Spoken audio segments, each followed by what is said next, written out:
Pemirsa, sempat dikabarkan hilang, akhirnya seorang bocah berinisial NA ditemukan dalam keadaan tak bernyawa di kediamannya di Gang Purnama Agung, Jalan Purnama, Kecamatan Pontianak Selatan pada Kamis malam. Korban yang masih berusia 6 tahun ini ditemukan tak bernyawa dengan kondisi terbungkus di dalam karung yang diduga menjadi korban pembunuhan.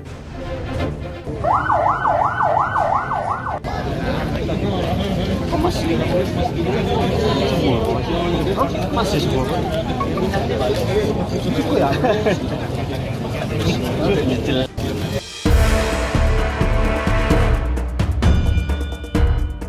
Penemuan jasad korban bocah di dalam karung bercampur dengan sampah itu sontak membuat heboh warga.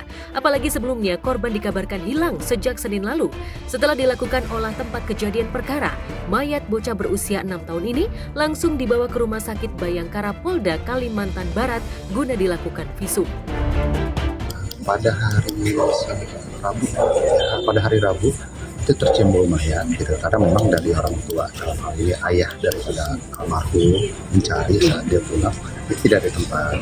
Dibilang katanya anaknya itu katanya ada yang membawa pergi. Nah, kalau itu tercium bau tidak sedap, dicek di gas sumber itu ternyata adalah ditemukan kaki seseorang mayat gitu ya. Mayat itu adalah almarhum.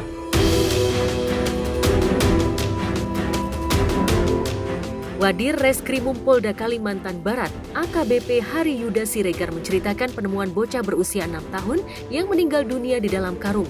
Menurutnya, bocah 6 tahun ini dikabarkan hilang pada Senin kemarin. Kemudian, kasus kehilangan ini dilaporkan ke Polda Kalimantan Barat. Namun pada Kamis, ayah kandung korban kembali ke rumah di Gang Purnama Agung 7 guna mencari anaknya yang hilang. Di rumah tersebut, sang ayah kandung mencium aroma busuk dari samping rumah dan kemudian menemukan anaknya sudah meninggal dunia di dalam karung. Sementara memang itu seperti yang ada ibu tiri daripada si korban seperti itu. Untuk saat ini kita masih dalam pemeriksaan dan tadi dari hasil visum juga kita melihat apa penyebab dari akibat yang diderita daripada si jenazah ini. Jadi seperti itu terus.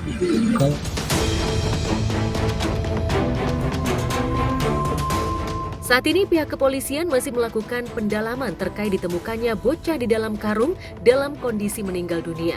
Sementara sang ibu tiri korban saat ini sedang dimintai keterangan di Mapolda Kalimantan Barat. Menurut hasil pemeriksaan sementara, ibu tiri Nizam dengan sadis menyekap NA di belakang rumah tanpa diberi makan saat ayahnya tugas di luar kota. Sejumlah selebriti pun angkat bicara terkait tewasnya bocah yang diduga dibunuh ibu tirinya itu. Kita ngelihat anak perempuan dari suami kita itu gimana ya rasanya, sedih gitu, kasihan gitu ya, karena kita sebagai ibu sambungnya kita mau cari perhatian malah mereka supaya bagaimana bisa sayang sama kita berbuat baik sedemikian rupa supaya kita disayang, bukan kayak gini bapaknya pergi malah anaknya diginiin. Coba di mana letak hatimu, Bu, gitu loh. Bapaknya lu ambil, anaknya lu gituin. Ya, seperti kayak lagu-lagu dulu dong. Ibu tiri hanya cinta kepada bapakku saja. Ya mirip saja kalau anaknya sampai meninggal sih.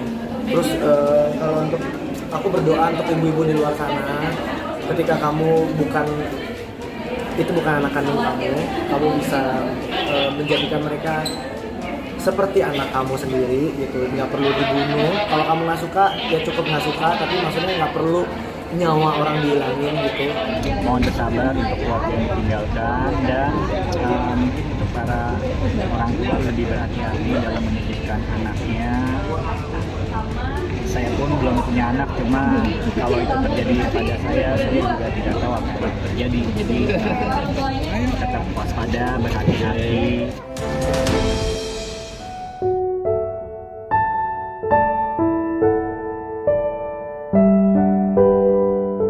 Selebgram Cut Intan Nabila tulis pesan mendalam di ultah pernikahan dengan armor toreador menginjak usia 5 tahun sejak menikah dengan suaminya pada 24 Agustus 2009 lalu. Dan selama 5 tahun berumah tangga, Cut Intan kerap mengalami kekerasan dalam rumah tangga, hingga akhirnya ia memilih menyudahi pernikahannya dengan Armor Toreador. Dalam Instagram miliknya, selebgram asal kota Aceh itu mantap berpisah dengan Armor Toreador. Ia juga menuliskan pesan mendalam di hari ulang tahun pernikahannya itu.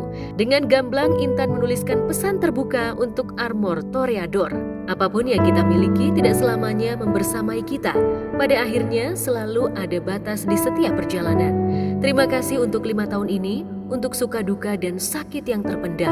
Maafkan jika cerita kita harus disaksikan oleh halayak ramai. Tulis Cut Intan Nabila dalam Instagram miliknya pada Sabtu kemarin. Saya sebagai korban selama 5 tahun ini sudah cukup banyak derita dan hidup seperti neraka ibaratnya, jadi udah nggak akan mundur untuk dalam proses hukum ini, akan terus dilanjutkan.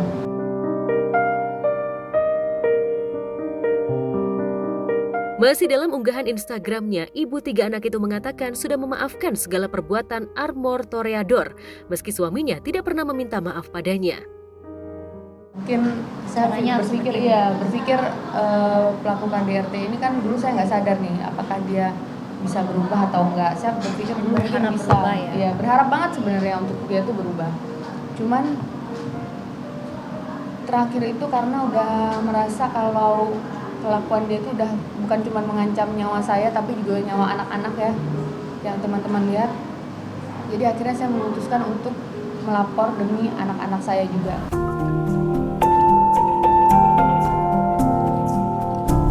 Postingan Cut Intan Nabila itu auto banjir dukungan dari sahabat-sahabat selebriti termasuk Mulan Jamila yang mendukungnya bercerai dari Armor. Tidak hanya siap bercerai, Intan juga memastikan kalau ia menyebutkan tidak pernah mencabut laporan terhadap Armor Toreador di kepolisian. Polisi juga memastikan kasus KDRT Intan lanjut dalam proses penyidikan. Apalagi muncul bukti video KDRT Part 2 Intan yang kini jadi barang bukti tambahan. Intan sayang, di dalam 5 tahun ini insya Allah kamu sudah berusaha lakukan yang terbaik untuk keluarga kecilmu, suami dan anak-anak. Dan kita percaya kamu akan tetap lakukan yang terbaik untuk keluargamu atau anak-anak. Semangat sayang, semoga Allah selalu menjagamu dan anak-anak. Amin ya Allah. Nanti biar Cut Intan sama pengacara aja yang menyampaikan terkait masalah itu ya. Kalau kita nggak berani berstatement terlalu jauh karena memang bukan kapasitas kita juga untuk berbicara seperti apanya. Yang pasti minta terus dukungan dan doa dari teman-teman semuanya karena kan dari awal sampai sekarang nih semua bisa terhandling on the track dengan baik ya berkat doa dan support dari teman-teman semuanya. Paling itu aja untuk terkait masalah. Bisa jadi kemungkinan akan menjadi bukti tambahan. Jadi nanti kita minta petunjuk jaksa kembali karena memang alhamdulillah pemberkasan sudah tahap 1 kita serahkan kepada pihak kejaksaan. Namun kita masih menunggu petunjuk selanjutnya dari jaksa. Apakah memang berkas itu sudah dinyatakan lengkap atau memang masih ada yang harus dipenuhi kembali dari pihak kita, kepolisian. Nanti kita tunggu dari petunjuk jaksa.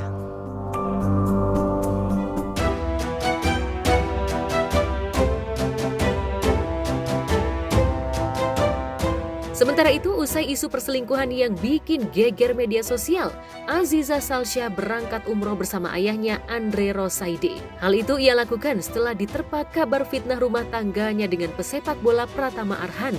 Kabar Aziza berangkat ibadah umroh ke Tanah Suci itu disampaikan langsung oleh ayahnya di sosial media.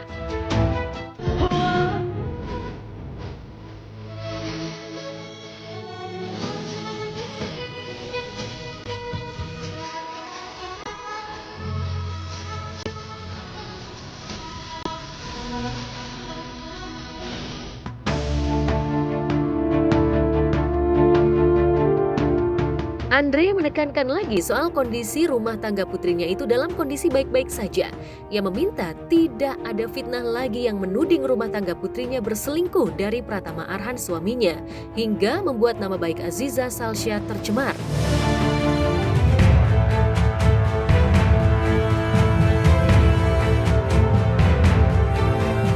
Sementara itu, di sisi lain, nama Thorik Halilintar yang ikut terseret dalam kegaduhan isu Aziza Salsya dan Salim Nauderer mantan kekasih selebgram Rahel Fenya akhirnya mempolisikan akun TikTok yang menyinggung soal kelaki-lakiannya.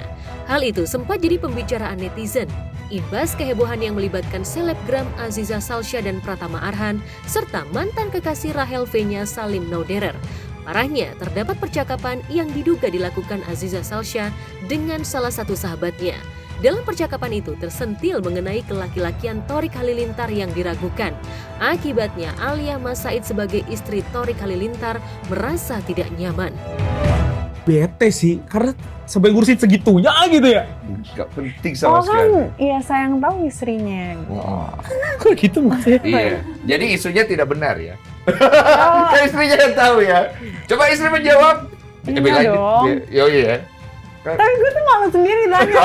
Itu lebih kayak, ya enggak lah. Enggak ya? Enggak. Iya kan istrinya yang tahu. Dia lihat pas malam berusaha hari bisa aja dia langsung mau. Oke, nggak usah dijawab semua. Ya, coba gimana sekarang saya setiap malam sebagai istri. Oke, tos dulu.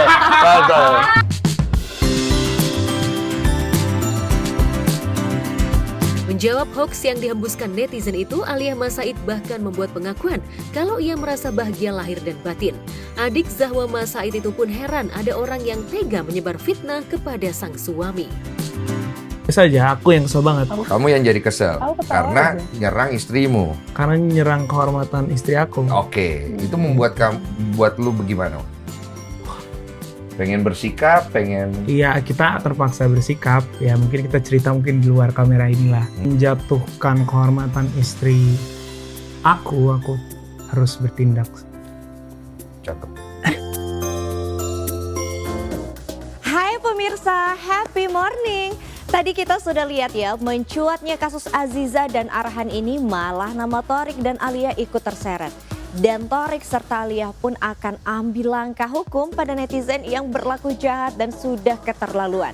Ini pelajaran buat semuanya juga ya, artis juga manusia yang punya perasaan, ada kalanya mereka bisa marah karena sudah dianggap keterlaluan dan mencoreng nama baik mereka. Untuk kedepannya semoga tidak ada lagi yang disangkut pautkan pada kasus yang menimpa Arhan dan Aziza ya. Biarkan Arhan dan Aziza sendiri yang menyelesaikannya. Oke pemirsa, hari ini bersama saya Cynthia Fitriani yang akan mengupdate berita-berita selebriti paling hot. Pastinya hanya di Gospot. Next, Sammy Simorangkir dan Vivian adakan acara ulang tahun untuk kedua anaknya, Deva Riel dan Elhan. Sementara itu Jonathan Christie dan Sanju sambut kelahiran anak pertama mereka. Namun sebelum itu simak berita dari Amina yang mengalami batuk nih hingga dirinya harus diuap. Serta anak Bella Sophie sakit yang harus dirawat di rumah sakit karena mengalami demam berdarah. Berita selengkapnya simak langsung beserta dengan kabar viral berikut ini.